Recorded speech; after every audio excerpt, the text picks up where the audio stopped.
السلام علیکم دوستوں، میں آج ایک ایسا قرآن کا رخ لے کے آیا ہوں، اسلام کے عمل کے طور پہ ایک ایسا رخ لے کے آیا ہوں کہ اگر اس پر عمل کر لیا جائے تو ہمارے لیے اپنی نفسانی خواہشات کو چھوڑ کے اللہ کے احکام پر زندگی بھر عمل کرنا بہت آسان ہو جائے گا۔ ہاں جی دوستوں، تکبر ایک ایسا عمل ہے جو ہمیں ہر طرح کے نیک اعمال اور ہر طرح کی بندگی سے روکتا ہے۔ ہمارے دور کا، ہمارے معاشرے کا یہ المیہ ہے کہ قرآن ہونے کے باوجود، اس کی اتنی تعلیم ہونے کے باوجود، حدیث ہونے کے باوجود، رسول صلی اللہ علیہ وسلم کی امت میں اس پر عمل کرنا کیوں مشکل ہے؟ ہم کیوں ایسے جگہ جہاں ہمیں اللہ کا احکام ہے اور دوسری طرف اپنے نفس کی خواہشات ہیں، اپنی مرضی ہے، اپنی آواز ہے، اس پر ہم فیصلہ کر نہیں سکتے، ہم اپنی خواہشات، اپنے نفس کو ترجیح دے بیٹھتے ہیں۔ اللہ تعالیٰ نے قرآن میں تو ہمیں منع فرما دیا اس چیز سے۔ اللہ تعالیٰ نے فرمایا کہ اے ایمان والو، اللہ اور اس کے رسول سے آگے نہ بڑھو، یعنی کہ اللہ کے احکام کے آگے اپنی خواہشات کو نہ رکھو، اپنی مرضی کو نہ رکھو۔ جہاں ایک حکم آ گیا ہے تو اس کی پیروی کرو، بے شک وہ تمہارے نفس کے خلاف ہی کیوں نہ ہو۔ اور یہ میرا ایک پرسنل ویو بھی ہے کہ اللہ تعالیٰ کے احکام کے آگے اپنی خواہشات کو رکھنا، اپنی مرضی کو رکھنا ایک شرک اصغر میں آتا ہے۔ اللہ تعالیٰ نے اس کو قرآن میں کچھ یوں فرمایا کہ کیا تم نے اس کو نہیں دیکھا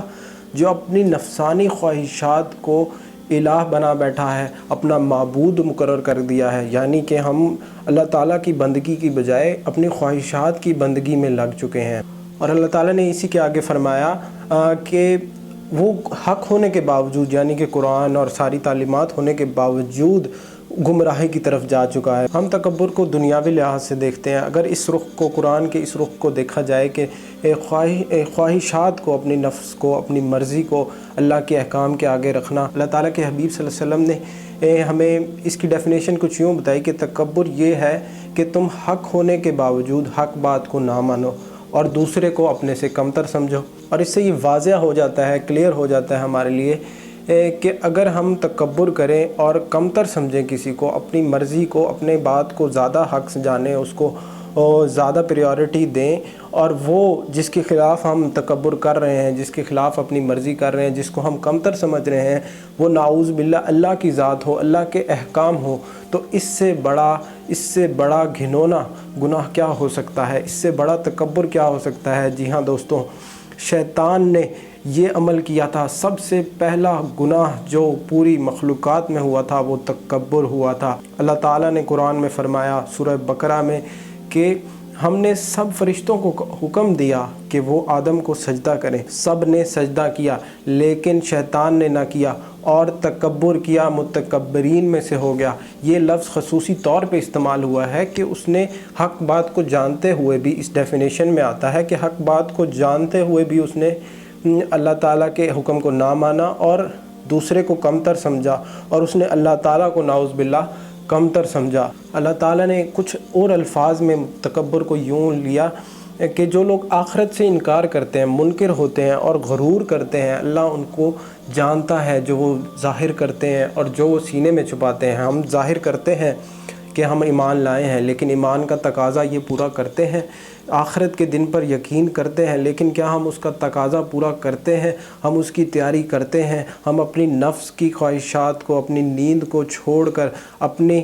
کمائی کو چھوڑ کر کیا ہم اللہ تعالیٰ کی بندگی میں حلال کی طرف آتے ہیں؟ اللہ تعالیٰ کے حبیب صلی اللہ علیہ وسلم نے فرما دیا کہ وہ شخص جس کے دل میں رائی کے دانے کے برابر بھی ذرہ بھر بھی تکبر ہوگا، وہ جنت میں نہ داخل ہوگا۔ دوستوں، آج سوچنے کی بات ہے کہ اگر اس تکبر کو ہی ختم کر دیا جائے، اس اللہ تعالیٰ کے احکام کو اگنور کرنا، ان کو کمتر سمجھنا، ان پر عمل کو مشکل سمجھنا، یہی چھوڑ دیا جائے تو ہماری زندگی کتنی سنور سکتی ہے۔ اور دوسرا، لوگوں کے سامنے بھی تکبر کرنا ہمیں منع فرمایا گیا ہے۔ اللہ تعالیٰ نے قرآن میں فرما دیا ہے کہ لوگوں کے آگے اپنے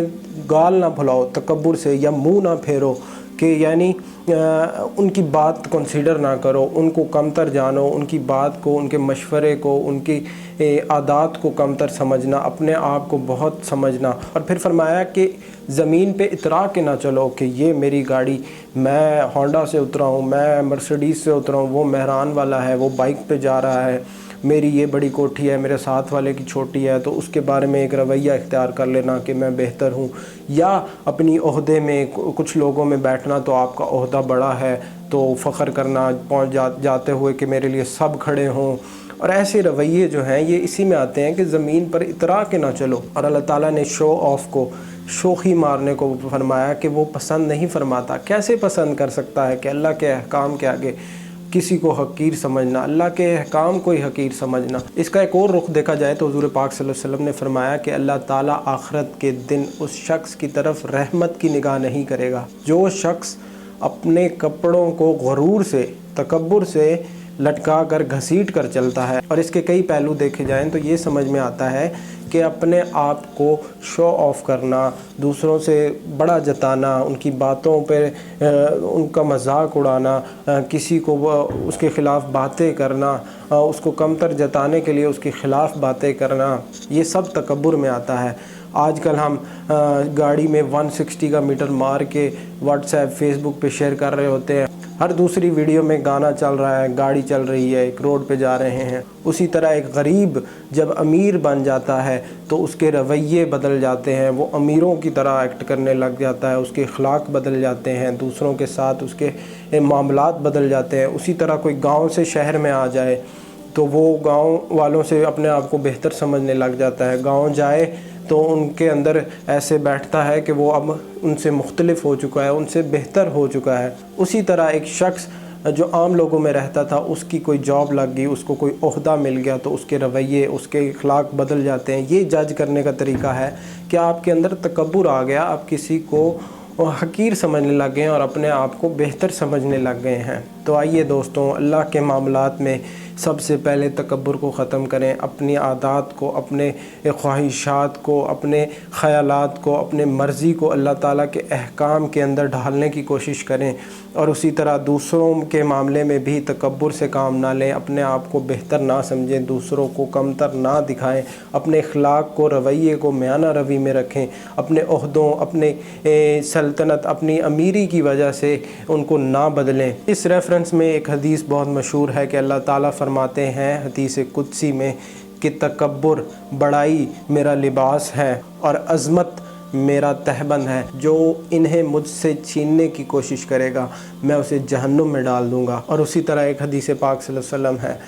کہ جو شخص دنیا میں تکبر اور شہرت کے کپڑے پہنتا ہے، آخرت کے دن اللہ تعالیٰ اسے ذلت کے کپڑے پہنائے گا۔ آئیے دوستوں، اس گناہ کبیرہ کو سمجھیں اور اس کو اپنے اندر سے ختم کریں تاکہ ہم اللہ کی پیروی میں اللہ کی بندگی کر سکیں، اپنے نفس کی بندگی سے بچ سکیں۔ اللہ تعالیٰ ہمیں عمل کی توفیق عطا فرمائے۔ السلام علیکم ورحمۃ اللہ۔